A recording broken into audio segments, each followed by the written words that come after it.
Hello friends, welcome back to Anshi's cooking vibe. അപ്പോൾ ഇന്ന് ഓർക്കാപ്പുളി വെച്ചിട്ട് ചെയ്യാൻ പറ്റിയിട്ട് നല്ല കുറച്ച് കാര്യങ്ങളാണ് കേട്ടോ ഇന്നത്തെ വീഡിയോയിൽ ഷെയർ ചെയ്യുന്നത്. അപ്പോൾ ഓർക്കാപ്പുളി, ഇരുമ്പാമ്പുളി അങ്ങനെ പല പേരിലും ഇത് പല സ്ഥലത്തും അറിയപ്പെടുന്നുണ്ട്.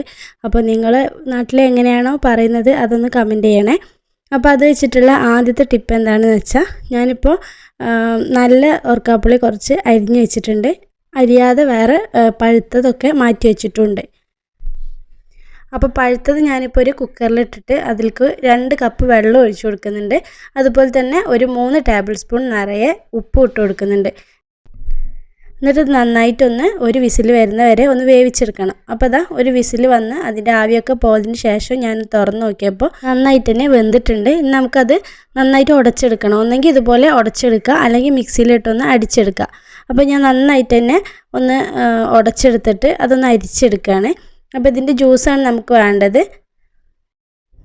അപ്പോൾ ഈ ഒരു ടൈമിൽ ഓർക്കാപ്പുളിയുള്ള വീടാണെങ്കിൽ അതൊക്കെ അവിടെ കിടന്ന് നാശമായി പോകുന്നുണ്ടാവും കേട്ടോ. അപ്പോൾ എല്ലാവരും ഇതുപോലെ ഒന്ന് ട്രൈ ചെയ്ത് നോക്കുക.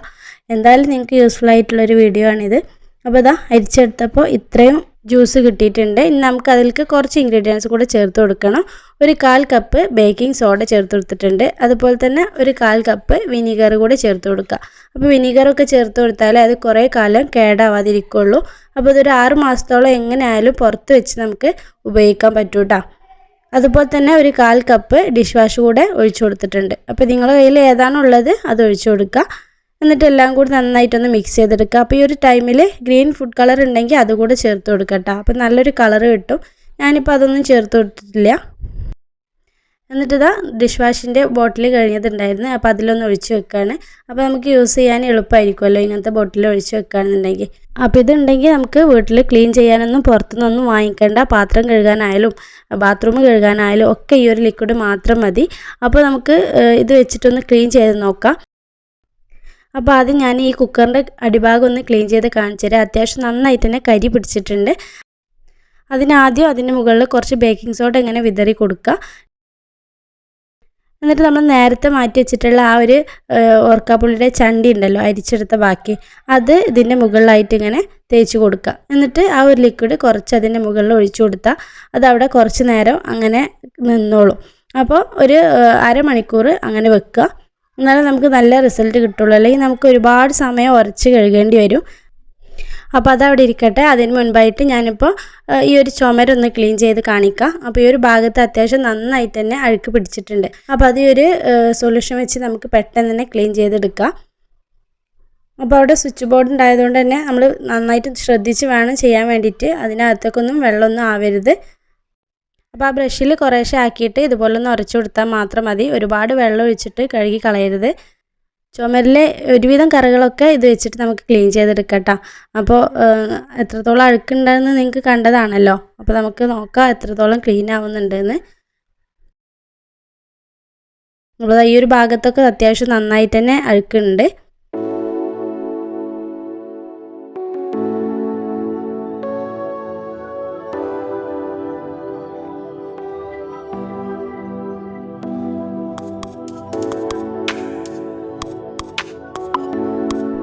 അപ്പോൾ ഞാനിപ്പോൾ അതെല്ലാ ഭാഗത്തുനിന്നും ഉരച്ചു കൊടുത്തിട്ടുണ്ട്. ഇതാ കണ്ടല്ലോ, ആ ഒരു വെള്ളം കൊണ്ടൊന്ന് തുടച്ചെടുത്തപ്പോൾ അടിപൊളിയായിട്ട് തന്നെ ക്ലീൻ ആയിട്ടുണ്ട് കേട്ടോ.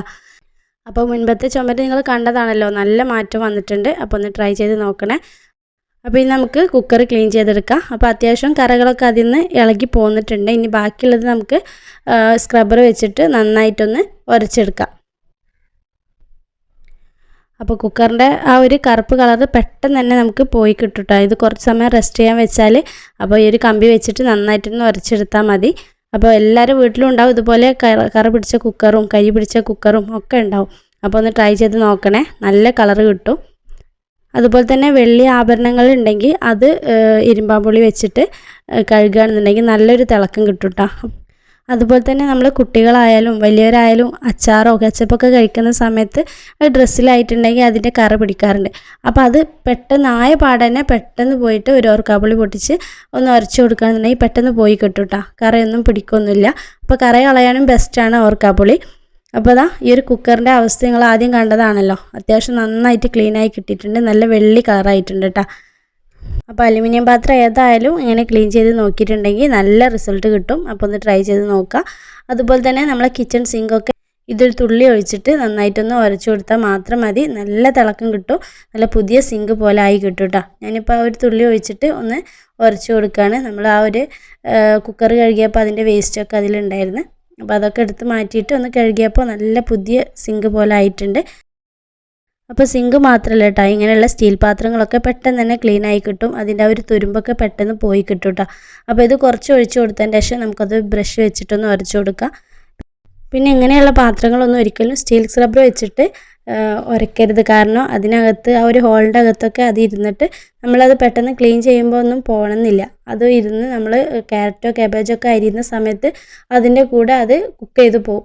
അപ്പോൾ നമ്മളകത്തേക്ക് പോകാനും നമ്മൾ വയറിന് അകത്ത് പോയിട്ടുണ്ടെങ്കിൽ പറയണ്ടല്ലോ. അപ്പോൾ അത് പ്രത്യേകം ശ്രദ്ധിക്കണം. അപ്പോൾ ഇങ്ങനെയുള്ളതൊക്കെ ഇതുപോലെ ബ്രഷ് വെച്ചിട്ടൊക്കെ നന്നായി ക്ലീൻ ചെയ്തെടുക്കുക. അപ്പോൾ ഇതാ പുതിയതുപോലായി കിട്ടിയിട്ടുണ്ട്. അപ്പോൾ എല്ലാവരും ഒന്ന് ട്രൈ ചെയ്ത് നോക്കുക. സ്റ്റീലിൻ്റെ പാത്രങ്ങളൊക്കെ നല്ല വെട്ടി തിളങ്ങും കേട്ടോ. അപ്പോൾ ട്രൈ ചെയ്ത് നോക്കിയിട്ട് നിങ്ങളുടെ ഫീഡ്ബാക്ക് അറിയിക്കണേ.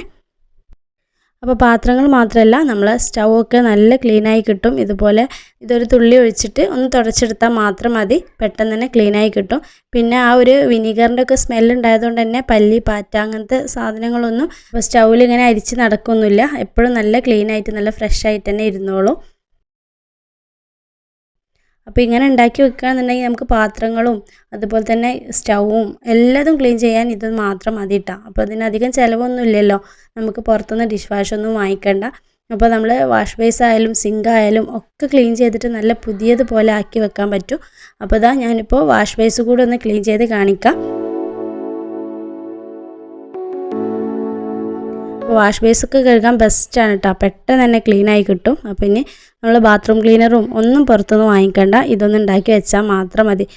അടുത്തതായിട്ട് ഞാൻ മാറ്റി വെച്ചിട്ടുണ്ടായിരുന്നല്ലോ കുറച്ച് ഓർക്കാപ്പുളി അരിഞ്ഞിട്ട്, അപ്പോൾ അത് ഒന്ന് അച്ചാറിട്ട് കാണിക്കുകയാണ്. അപ്പോൾ അടിപൊളി ടേസ്റ്റാണ് കേട്ടോ. അച്ചാറൊക്കെ എല്ലാവരും ഇടുന്നതായിരിക്കും, എന്നാലും ഒന്ന് കാണിച്ചെന്നേ ഉള്ളൂ.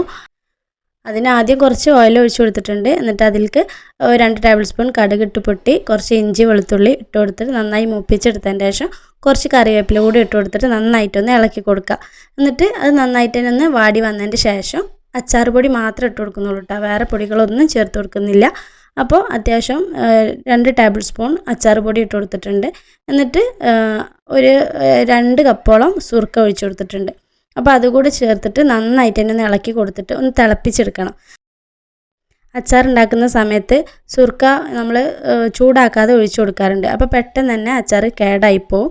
അപ്പോൾ ആവശ്യത്തിന് ഉപ്പ് കൂടി ഇട്ട് കൊടുത്തിട്ട് ഞാനിപ്പോൾ അത് നന്നായിട്ട് തന്നെ ഒന്ന് തിളപ്പിച്ചെടുത്തിട്ട് അരിഞ്ഞ് വെച്ചിട്ടുള്ള ഓർക്കാപ്പുളിയിൽ ഒന്ന് ചേർത്ത് കൊടുക്കുകയാണ്. അപ്പോൾ ഇങ്ങനെ ചേർത്താൽ നല്ലൊരു ടേസ്റ്റാണ് കേട്ടോ. നമ്മൾ അത് വേവിക്കുന്നില്ല, ആ ഒരു സുർക്കയും അച്ചാർ പൊടിയൊക്കെ തിളപ്പിച്ചിട്ട് അതിലേക്ക് നേരിട്ട് ചേർത്ത് കൊടുക്കുകയാണ് ചെയ്യുന്നത്. അപ്പോൾ നല്ല ടേസ്റ്റാണ്. ഇങ്ങനെ അച്ചാർ ഉണ്ടാക്കാത്തവർ ഒന്ന് ഉണ്ടാക്കി നോക്കട്ടോ.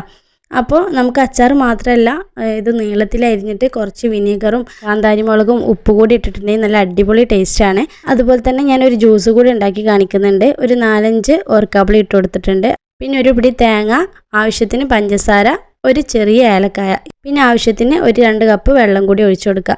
അപ്പോൾ ഇങ്ങനെ തേങ്ങ ഇല്ലാതെ അഴിക്കട്ടോ, അപ്പോൾ അതൊരു വേറെ ടേസ്റ്റ് ആയിരിക്കും. തേങ്ങ ഇട്ടിട്ട് വേറൊരു ടേസ്റ്റ് ആയിരിക്കും. ഇനി സ്പൈസി ആയിട്ട് വേണമെന്നുണ്ടെങ്കിൽ നമുക്ക് പച്ചമുളക് ഇട്ട് കൊടുത്താൽ മതി, പഞ്ചസാര ഇടാതെ ഉപ്പിട്ട് കൊടുക്കുക. അതുപോലെ തന്നെ കുറച്ച് മിൻറ്റ് ലീഫ് ഇട്ട് കൊടുക്കുക. നല്ല ടേസ്റ്റാണ്. അപ്പോൾ ഇതാ ജ്യൂസ് റെഡി ആയിട്ടുണ്ട്. അടിപൊളി ടേസ്റ്റാണ് കേട്ടോ. അപ്പോൾ ഓർക്കാപ്പുളി അത്ര നല്ലതൊന്നുമല്ല, പക്ഷേ നമുക്ക് ഇതുപോലെയൊക്കെ കുറേശ്ശൊക്കെ കഴിക്കാം, വല്ലപ്പോഴും മാത്രം കേട്ടോ. അപ്പോൾ ഇന്നത്തെ വീഡിയോ എനിക്ക് ഇഷ്ടമായെന്ന് വിചാരിക്കുന്നു. താങ്ക്